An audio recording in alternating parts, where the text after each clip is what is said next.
मुंबई की एक स्याह रात थी। हवा में अजीब सी खामोशी थी, जैसे तूफान से पहले की शांति। दाऊद इब्राहिम, मुंबई अंडरवर्ल्ड का उभरता हुआ बादशाह, अपने घर के अंदर बैठा सोच में डूबा था। तभी अचानक बंगले के बाहर पहरा दे रहे गार्डों में हलचल मच गई। किसी ने गेट पर दस्तक नहीं दी, बल्कि एक साया दीवार फांदकर अंदर कूद चुका था। उस साये ने बिजली की तेजी से एक गार्ड को धराशायी किया और दूसरे को बंदूक की नोक पर लेते हुए जमीन पर गिरा दिया। इससे पहले कि कोई कुछ समझ पाता, वो शख्स दाऊद के सामने खड़ा था। कमरे की मध्यम रोशनी में दाऊद ने उसकी शक्ल देखी और उसकी रूह कांप उठी। सामने कालिया अंथोनी खड़ा था, मुंबई के खतरनाक गैंगस्टरों में से एक, काला चीता जैसा तेज और निर्दयी।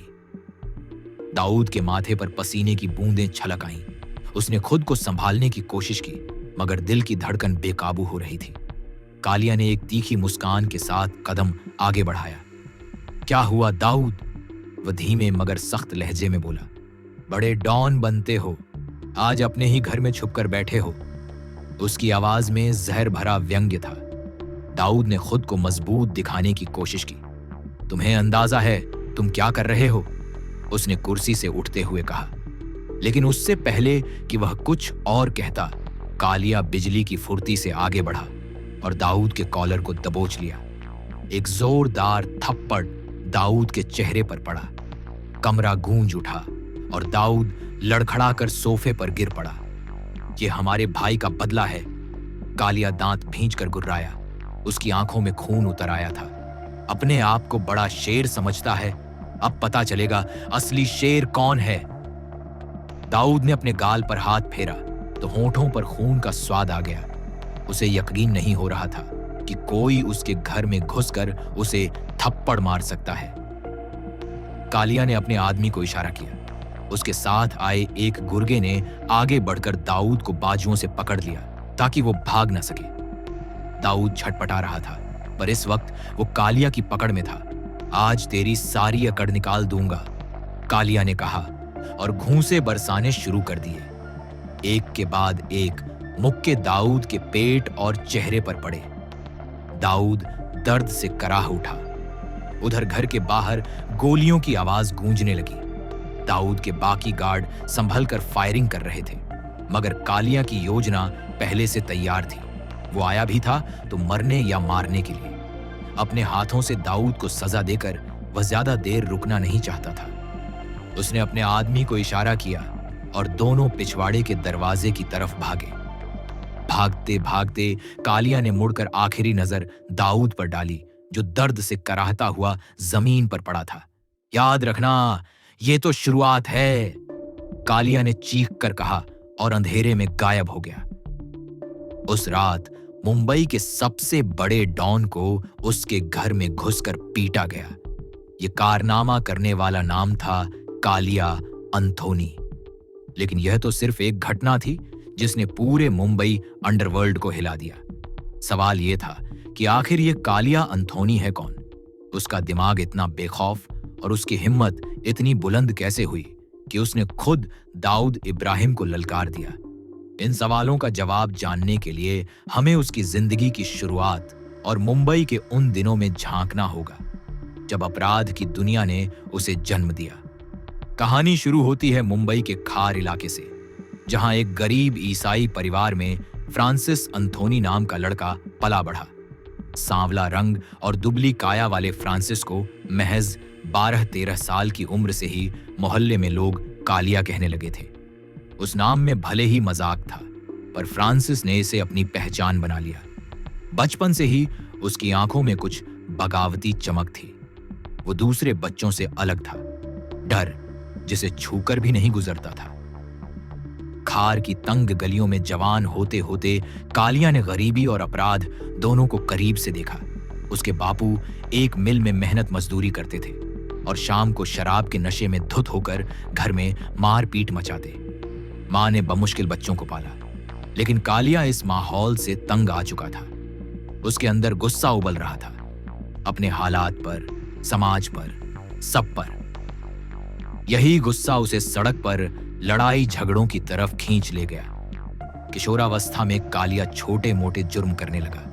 कभी पड़ोस की दुकान से सामान चुराना, तो कभी बाजार में जेब काटना। पुलिस की पकड़ से बचते बचाते उसका आत्मविश्वास बढ़ता गया। उसे तेजी से एहसास हो गया था कि जब तुम खुद खौफ को दरकिनार कर देते हो तो सामने वाला खुद डर जाता है। उसकी इसी बेखौफ अदा ने जल्द ही स्थानीय गुंडों का ध्यान खींच लिया। उन्हीं दिनों मुंबई के अंडरवर्ल्ड में करीम लाला और हाजी मस्तान जैसे बड़े नामों का दबदबा था। खार इलाका करीम लाला के पठान गैंग के प्रभाव में था। करीम लाला के आदमियों को नए लड़कों की तलाश रहती थी जो उनके लिए वसूली और लड़ाई झगड़े संभाल सके।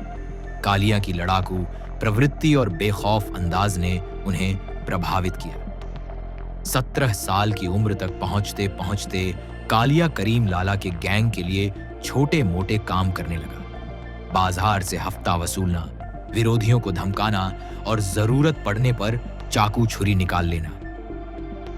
एक घटना ने कालिया को गैंग में खास पहचान दिलाई।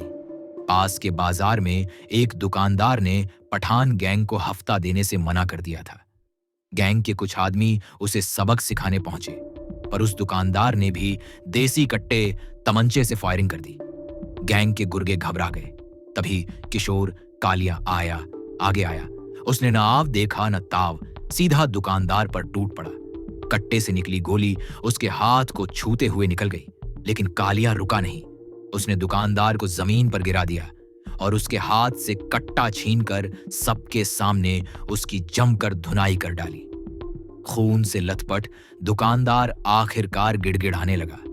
उस दिन के बाद पठान गैंग में कालिया के किस्से फैल गए कि ये लड़का मरने से नहीं डरता। खुद करीम लाला के कानों तक बात पहुंची तो उसने तारीफ में कह दिया, यह लड़का एक दिन बड़ा नाम करेगा। कालिया का हौसला 7वें आसमान पर था। अब वो मामूली गुर्गा भर नहीं रहा, बल्कि धीरे धीरे गैंग में ऊपर चढ़ने लगा। उधर निजी जिंदगी में भी एक मोड़ आने वाला था। कालिया जब 20-22 का हुआ तो पहली बार उसके दिल में मोहब्बत ने दस्तक दी। पास ही रहने वाली एक लड़की मारिया उसे बचपन से जानती थी। मारिया एक सीधी सादी ईसाई परिवार की लड़की थी जो चर्च में गाना गाती और पास के स्कूल में छोटे बच्चों को पढ़ाती थी। उसने कई बार फ्रांसिस को गली के झगड़ों में चोट खाते देखा था और अपने हाथों से उसके जख्मों पर मरहम भी लगाया था। धीरे धीरे दोनों के बीच नजदीकियां बढ़ी। मारिया को पता था कि फ्रांसिस गलत राह पर चल पड़ा है। एक दिन हिम्मत करके उसने उससे पूछ ही लिया, फ्रांसिस, तुम क्यों अपने आप को बर्बाद कर रहे हो? ये गैंगस्टर बनना छोड़ दो प्लीज। उस पल शायद कालिया के सख्त दिल में नरमी आई। उसने मारिया के हाथ पकड़कर कहा, तुम नहीं समझोगी मारिया, ये दुनिया मुझे निकलने नहीं देगी, पर एक दिन जरूर सब छोड़ दूंगा तुम्हारे लिए। मारिया की आंखों में आंसू छलक पड़े। उसने फ्रांसिस को गले लगा लिया। उस आलिंगन में कालिया को पहली बार सुकून महसूस हुआ। उसे लगा इस लड़की के लिए वो सच में सब कुछ छोड़ सकता है। कुछ महीनों बाद उसने चोरी छिपे मारिया से शादी कर ली। चर्च में एक छोटा सा समारोह हुआ जिसमें सिर्फ चंद भरोसेमंद लोग ही शरीक हुए। मारिया को यकीन था कि अब कालिया सुधर जाएगा। कुछ समय के लिए कालिया ने वाकई अपने कदम पीछे खींचे। वह मारिया के साथ एक सामान्य जिंदगी बिताने का सपना देखने लगा। मारिया ने उसे जल्द ही एक बेटे के जन्म की खुशखबरी भी दी। यह सुनकर कालिया फूला न समाया। उसने सोच लिया कि अब अपने बच्चे के भविष्य के लिए उसे अपराध की दुनिया छोड़नी होगी। मगर किस्मत को कुछ और ही मंजूर था। अंडरवर्ल्ड की आग धीरे धीरे फिर भड़कने लगी थी, जो कालिया को अपनी लपटों में खींचने वाली थी। साल 1981 के आसपास मुंबई का अंडरवर्ल्ड एक बड़े बदलाव से गुजर रहा था। हाजी मस्तान और वरदराजन मुदलियार जैसे पुराने खिलाड़ी किनारे हो रहे थे और एक नया नाम तेजी से ऊपर आ रहा था, दाऊद इब्राहिम कासकर। दाऊद और उसके बड़े भाई शब्बीर इब्राहिम ने पहले करीम लाला के पठान गैंग के साथ दोस्ती निभाई थी, मगर धीरे धीरे दोनों खेमों में मनमुटाव बढ़ने लगा। कहा जाता है कि एक बार किसी बहस के दौरान पठान गैंग के एक दबंग ने दाऊद को सबके सामने थप्पड़ मार दिया था। बस वहीं से दुश्मनी की चिंगारी सुलग उठी। दाऊद ने अपना अलग गैंग बना लिया और पठानों के इलाकों में दखल देने लगा। इस खींचातानी ने मुंबई की सड़कों पर खून की लकीर खींच दी। 1982 में एक दिन खबर फैली कि दाऊद के बड़े भाई शब्बीर को दिन दहाड़े गोलियों से भून डाला गया है। ये काम पठान गैंग के अमीर जादा, आलमजेब और समद खान जैसे शूटरों ने मिलकर अंजाम दिया था। उस वक्त कालिया घर पर ही था, अपनी बीवी और बच्चे के साथ। जब उसे पता चला कि शब्बीर मारा गया है तो उसके अंदर अजीब सी संतुष्टि थी। उसने मन ही मन सोचा, दाऊद को उसके किए का जवाब मिल गया। लेकिन यह सुकून ज्यादा दिन नहीं टिका। शब्बीर की मौत ने दाऊद को तिलमिला दिया। वो किसी भी कीमत पर अपने भाई के कातिलों से बदला लेना चाहता था। रातों रात अंडरवर्ल्ड में कानाफूसी होने लगी कि दाऊद ने अमीर जादा और बाकी पठान शार्प शूटरों को मारने के लिए मोटी सुपारी रखी है। पहले तो कोई आगे नहीं आया। आखिर पठान गैंग से टक्कर लेना आसान नहीं था। फिर अचानक सितंबर 1983 में एक ऐसी घटना हुई जिसने पासा पलट दिया।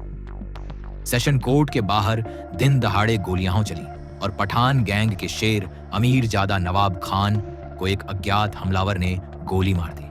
खबर आई कि यह काम दाऊद के नए साथी बड़ा राजन के आदमी ने किया है। बड़ा राजन, जो पूर्वी मुंबई में अपना दबदबा रखता था, अब दाऊद से हाथ मिला चुका था और उसी के इशारे पर अमीर जादा की हत्या करवाई गई थी। अमीर जादा को मारने वाला शूटर मौके पर पकड़ तो लिया गया, पर दाऊद को अपना बदला मिल चुका था। जब कालिया को इस वारदात की खबर मिली तो उसका खून खौल उठा। अमीर जादा सिर्फ गैंग का साथी नहीं था, कालिया उसे अपना बड़ा भाई मानता था। कई ऑपरेशनों में वे साथ रहे थे और एक दूसरे की जान बचा चुके थे। कालिया के जहन में दाऊद और बड़ा राजन के लिए नफरत उबल पड़ी। घर में जब यह समाचार रेडियो पर आया तो मारिया ने देखा कि कालिया के चेहरे पर खतरनाक सन्नाटा छा गया है। मारिया ने डरते डरते उसका हाथ पकड़ा। फ्रांसिस, क्या हुआ? उन्होंने अमीर जादा को मार डाला। कालिया की आवाज धीमी मगर कांपती हुई थी, मानो अंदर ज्वाला धधक रही हो। उसकी आंखें गुस्से से लाल थीं। मारिया का दिल जोर जोर से धड़कने लगा। उसने तुरंत बेटे को गोद में उठा लिया, मानो कोई अनहोनी आने वाली हो। तुम कहीं मत जाओ फ्रांसिस, उसने गिड़गिड़ाते हुए कहा। हम गांव चलकर बस जाते हैं ना? तुम्हें कुछ हो गया तो हमारे बच्चे का सोचा है। कालिया ने मारिया की ओर देखा। उसकी पत्नी की आंखों में आंसू थे और बच्चे का चेहरा मासूमियत से निहार रहा था। एक पल को उसका दिल पसीजा। उसने कांपते हाथों से बेटे के सर पर हाथ फेरा। मैं वादा करता हूं तुम्हारे पास जरूर लौटूंगा, वह बमुश्किल बोल पाया। मत जाओ। मारिया ने रोते हुए उसका हाथ कसकर पकड़ लिया, लेकिन अगले ही पल कालिया ने अपना हाथ छुड़ा लिया। चेहरे पर फिर पत्थर जैसी सख्ती आ गई। ये लड़ाई मेरी जिंदगी का हिस्सा है मारिया, उसने ठंडे स्वर में कहा। अमीर जादा के कातिलों को सजा दिए बिना मैं चैन से नहीं बैठ सकता। मारिया सुबकने लगी, पर कालिया ने पीछे मुड़कर नहीं देखा। उस रात उसने अपनी बंदूक उठाई, कुछ भरोसेमंद आदमियों को साथ लिया और घर छोड़कर निकल पड़ा। उसके दिल में अब सिर्फ बदले की ज्वाला धधक रही थी। उसी रात कालिया ने मुंबई अंडरवर्ल्ड की एक बेहद दुस्साहसी वारदात को अंजाम दिया। सीधे दाऊद इब्राहिम के घर पर हमला। नकाबपोश कालिया अपने एक भरोसेमंद साथी के साथ दाऊद के दक्षिण मुंबई स्थित बंगले में दीवार फांद कर घुस गया और वहां दाऊद की मौजूदगी में उसे खुली चुनौती दी। कहते हैं उस रात कालिया ने दाऊद को थप्पड़ तक रसीद कर दिया था। अंडरवर्ल्ड के इतिहास में यह पहला मौका था जब किसी ने दाऊद को उसके घर में घुसकर मारने की जुर्रत की थी। दाऊद उस हमले में जख्मी हुआ, लेकिन जान बच गई। इस घटना ने मानो दोनों गैंगों के बीच आर पार की जंग का ऐलान कर दिया। अब कालिया का एक ही मकसद था, दाऊद और उसके वफादारों से बदला। उसका पहला निशाना था बड़ा राजन, वही गैंगस्टर जिसने अमीर जादा को मरवाने में दाऊद की मदद की थी। बड़ा राजन खुद एक बड़ा नाम था और हर वक्त बॉडीगार्ड से घिरा रहता था। उसे मारना आसान नहीं था, लेकिन कालिया ठान चुका था। मुंबई के एक सूने गोदाम में एक गुप्त बैठक हुई। वहां कालिया के अलावा 2 और चेहरे थे, अब्दुल कुंजू और महेश ढोलकिया। अब्दुल कुंजू मलयाली डॉन था, जिसकी बड़े राजन से पुरानी दुश्मनी थी। महेश ढोलकिया एक होटल मालिक था, जिसके संबंध अंडरवर्ल्ड से गहरे थे और जो पैसों का इंतजाम कर सकता था। टूटे हुए बल्ब की पीली रोशनी में तीनों अपने अपने सिगरेट के धुएं के पीछे चेहरों को छुपाए बैठे थे। कालिया ने धीमी मगर दृढ़ आवाज में कहा, बड़ा राजन को खत्म करना है, उसने हमारे भाई को मारा है। कुंजू ने मुट्ठी तान कर मेज पर दे मारी। उसने मेरे आदमियों को भी मरवाया है, मैं भी उसका खून चाहता हूं। वह गुर्राया। महेश ढोलकिया, जो अब तक चुप था, बोला, पैसा मेरा, प्लान तुम लोगों का, बस काम हो जाना चाहिए। तीनों के बीच एक घातक योजना बनी। काम को अंजाम देने के लिए एक ऐसा शख्स चाहिए था जो बिना शक बड़े राजन के करीब पहुंच सके। कई नामों पर विचार हुआ और आखिरकार चंद्रशेखर सप्लिगा नाम के एक युवक पर सहमति बनी। सप्लिगा एक साधारण टैक्सी ड्राइवर था, जिसे अपनी बहन की शादी के लिए पैसों की सख्त जरूरत थी। उसे लालच दिया गया कि अगर वो बड़ा राजन को मार दे तो 5 लाख रुपए मिलेंगे। अगले कुछ हफ्तों तक कालिया ने सप्लिगा को मुंबई से दूर एक सुरक्षित ठिकाने पर रखकर उसे ट्रेनिंग दी। उपनगर के बाहरी इलाके में एक वीरान मैदान को निशानेबाजी के अभ्यास का अड्डा बनाया गया। वहां खाली बोतलें रखकर निशाना लगाना सिखाया जाता। रात के अंधेरे में कालिया खुद सप्लिगा को पिस्तौल चलाने की ट्रेनिंग देता। हाथ नहीं कांपना चाहिए, वह सप्लिगा से कहता। एक ही गोली में काम तमाम, वरना अगली सांस लेने का मौका नहीं मिलेगा। सप्लिगा पसीने में तरबतर होकर निशाना साधना सीखता और कालिया हर सही निशाने पर उसे शाबाशी देता, हर चूक पर दहाड़ता। योजना के मुताबिक दिन चुना गया 21 सितंबर 1983। वो दिन जब बड़ा राजन को सेशन कोर्ट में एक केस के सिलसिले में हाजिरी लगानी थी। भीड़ भाड़ वाली अदालत में घुसना मुश्किल न था। सप्लिगा को नौसैनिक अफसर की वर्दी पहनाई गई। उसकी जेब में एक रिवॉल्वर थमा दी गई, जिसे एक मोटी किताब के भीतर छिपा दिया गया। कालिया ने अंतिम हिदायत दी, राजन को करीब से गोली मारो और कोशिश करना कि भाग सको। अगर पकड़े गए तो अपना मुंह बंद रखना, तुम्हारे घर वालों का ख्याल हम रखेंगे। दोपहर के वक्त कोर्ट परिसर लोगों से खचाखच भरा हुआ था। वकील, पुलिस, मुल्जिम सब अपने अपने काम में व्यस्त थे। बड़ा राजन अपने आदमियों के साथ अदालत की सीढ़ियां उतर रहा था कि अचानक नौसैनिक यूनिफॉर्म पहने एक युवक उसके सामने आ खड़ा हुआ। बड़ा राजन कुछ समझ पाता उससे पहले उस युवक ने मोटी किताब में छुपाई रिवॉल्वर निकाली और लगभग शून्य दूरी से 2 गोलियां दाग दी। गोलियों की गूंज से कोर्ट परिसर थर्रा उठा और बड़ा राजन सीढ़ियों पर ढेर हो गया। सीने से खून का फव्वारा छूट रहा था। उसके बॉडीगार्ड संभल पाते उससे पहले सफेद वर्दी वाला वो शार्प शूटर हवा में बंदूक लहराकर चीखा। भीड़ में अफरा तफरी मच गई। बड़ा राजन ने तड़पते हुए वहीं दम तोड़ दिया। मुंबई का एक और बड़ा डॉन दिन दहाड़े मार डाला गया था। सप्लिगा भागने की कोशिश में सिर्फ 2 कदम दौड़ पाया कि पुलिस वालों ने उसे धर दबोचा। चारों तरफ हंगामा बरपा था। सायरन बजने लगे थे। उधर एक कोने में खड़े अब्दुल कुंजू ने यह नजारा देखा तो उसने दूर खड़े एक शख्स को हल्का सा सिर हिलाकर इशारा किया। संदेश था कि मिशन कामयाब रहा। वह शख्स कोई और नहीं, कालिया अंथोनी था, जो भेष बदलकर भीड़ में मौजूद था ताकि सुनिश्चित कर सके कि काम पक्का हुआ या नहीं। बड़े राजन की हत्या ने मुंबई अंडरवर्ल्ड में टहलका मचा दिया। दाऊद इब्राहिम के खेमे को यह बहुत बड़ी चोट थी। बड़ा राजन उसका खास सहयोगी था और उसका यूं मारा जाना सीधे सीधे दाऊद के खिलाफ जंग का ऐलान था। पूरे शहर में चर्चा होने लगी कि पठान गैंग ने अपने दुश्मनों से करारा बदला ले लिया है। अब दाऊद का गुस्सा चरम पर था। उधर बड़ा राजन के वफादार शागिर्द राजेंद्र निकालजे उर्फ छोटा राजन ने अपने गुरु की मौत पर खून की कसम खा ली। छोटा राजन और दाऊद दोनों के दिलों में अब सिर्फ एक ही नाम था जिसे मिटाना वो जरूरी समझते थे, कालिया अंथोनी।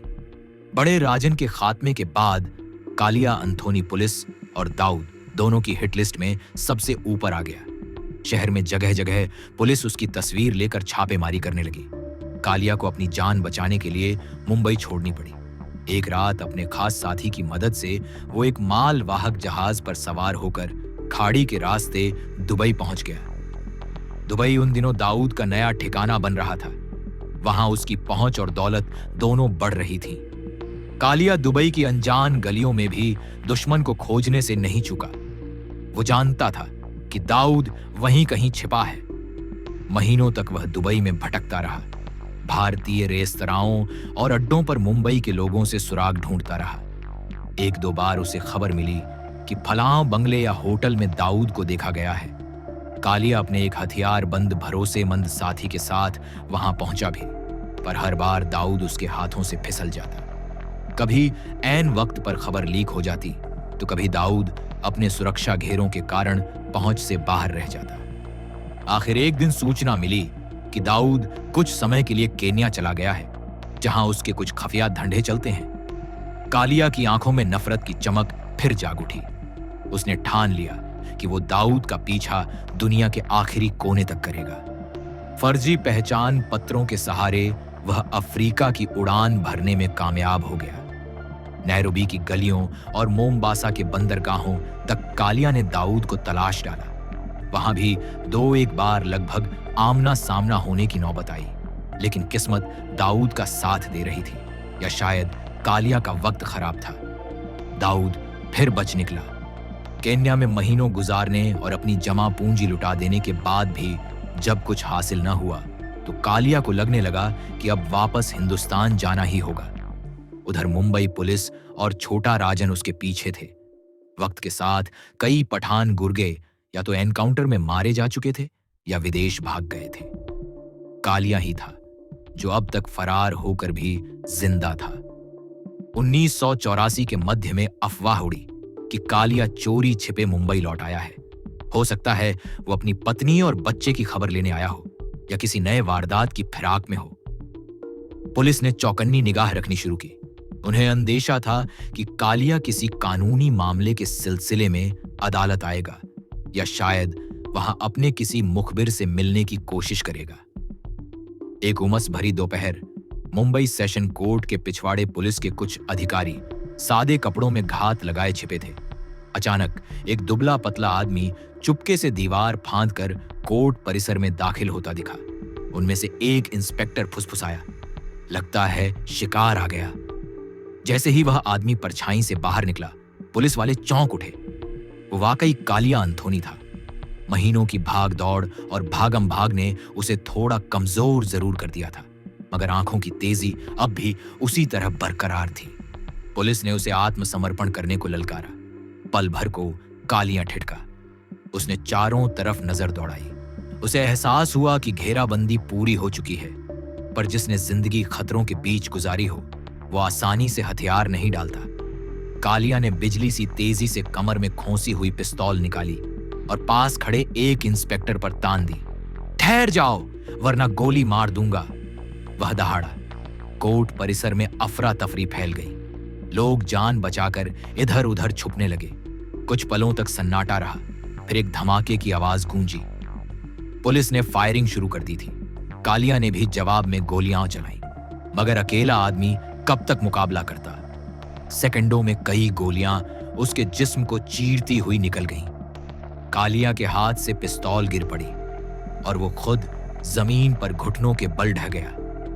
आंखों के आगे अंधेरा छाने लगा। जमीन पर गिरा कालिया अंथोनी अपने ही खून में नहाया हुआ था। दर्द से कराहते हुए उसकी धुंधली आंखें आसमान की तरफ उठी। शायद उस पल उसे मारिया का चेहरा याद आया होगा या अपने मासूम बच्चे की मुस्कान। पुलिस वाले धीरे धीरे सावधानी से उसके पास पहुंचे। एक ने लात से उसकी बंदूक दूर सरका दी, दूसरे ने कालिया की कलाई पर उंगली रखकर नब्ज जांची, फिर बाकी अफसरों को इशारा किया। खत्म हो गया। कुछ ही देर में खबर पूरे शहर में फैल गई। मुंबई का कुख्यात गैंगस्टर कालिया अंथोनी पुलिस एनकाउंटर में मारा गया। जिस अदालत के परिसर में उसके आदमी ने बड़ा राजन को गोली मारी थी, तकदीर ने कालिया के लिए उसी जगह मौत लिखी थी। शाम को मुंबई के एक कोने में रेडियो पर समाचार सुनकर मारिया ने चुपचाप अपने आंसू पोंछे और बेटे को सीने से लगा लिया। उसे बहुत पहले से अंदेशा था कि इस कहानी का अंजाम ऐसा ही होगा। अगले दिन अखबारों की सुर्खियां थीं। दाऊद को घर में घुसकर पीटने वाला गैंगस्टर एनकाउंटर में ढेर। लोग हैरत से कालिया की दास्तान पढ़ रहे थे। कालिया अंथोनी की कहानी यहीं खत्म हो गई। उसने बेखौफ होकर जुर्म की दुनिया में नाम कमाया, बड़े बड़ों को चुनौती दी, यहां तक कि दाऊद इब्राहिम को उसके घर में घुसकर ललकारा और अंडरवर्ल्ड की जंग को विदेशों तक खींच ले गया।